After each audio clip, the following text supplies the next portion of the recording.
திரு அரிமேய விண்ணகரம் 29வது திவ்ய தேசம் அம்ருத கடவல்லித்தாயார் சமேத குடமாடு கூத்தன் பெருமாளே நமக.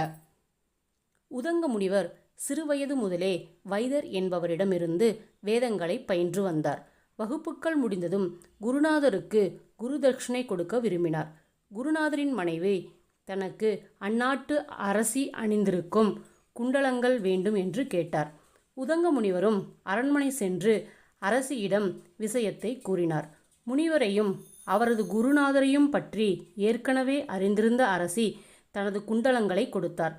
குண்டலங்களுடன் குருநாதரின் இல்லம் திரும்பும் உதங்க முனிவர் தாகம் பசி காரணமாக தான் வழியில் சந்தித்த இடையனிடம் குடிப்பதற்கு ஏதேனும் தருமாறு கேட்கிறார். இடையன் தன் பானையில் பசுவின் சாணமும் கோமயமும் மட்டுமே உள்ளன என்றும் அவரது குருநாதரும் இவற்றையே உண்டார் என்றும் கூறுகிறான்.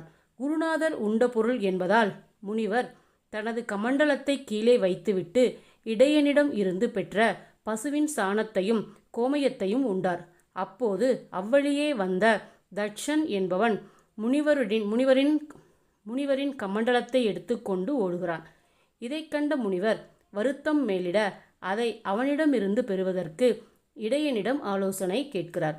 அப்போது அங்கு குதிரையில் வந்தவரை நோக்கி கைகாட்டிய இடையன் அவரிடம் சென்றால் கமண்டலத்தை திரும்பி பெறுவதற்கு உதவி செய்வார் என்றான். அதன்படி நடந்த விஷயத்தை குதிரைக்காரரிடம் சொன்னதும் அவரும் உதவுவதாக வாக்களித்தார். தக்ஷன் மறைந்திருந்த பொந்து அருகே சென்றதும் குதிரைக்காரர் நெருப்பை கக்குமாறு குதிரைக்கு ஆணையிட்டார்.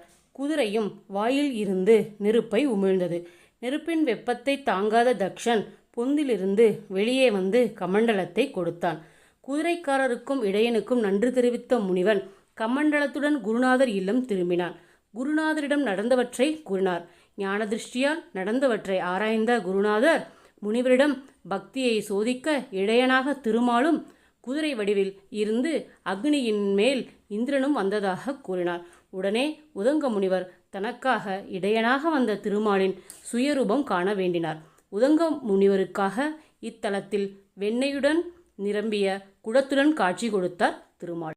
குடத்துடன் ஆடிக்கொண்டு வந்ததால் குடமாடு கூத்தன் என்று பெருமாள் அழைக்கப்படுகிறார். திருமங்கையாழ்வார் அருளிய பெரிய திருமொழி 3ஆம் பத்து, திருமொழி 10, பாசுரம் 1241. ஓடா ஆள் அரியின் உருவம் அது கொண்டு அன்று உளப்பில் மிகு பெருவரத்த இரணியனை பற்றி வாடாத வல் உகிரால் பிளந்து அவன் தன் மகனுக்கு அருள் செய்தான் வாழுமிடம். மல்லிகை செங்கழுநீர் சேடு ஏறுமலர் செருந்தி செழுங்கமுகம் பாளை செண்பகங்கள் மணம் நாரும் வன்பொழிலின் ஊடே ஆடு ஏறு வயல் ஆலை புகை கமழும் நாங்கூர் அரிய மேய விண்ணகரம் வணங்கு மடநெஞ்சே. பொருள்: பிரகலாதனை காக்க நரசிங்க வடிவை கொண்டு இரணியனை இரு பிளவாக பிளந்து அவன் மகனுக்கு அருள் செய்தான் வாழுமிடம்.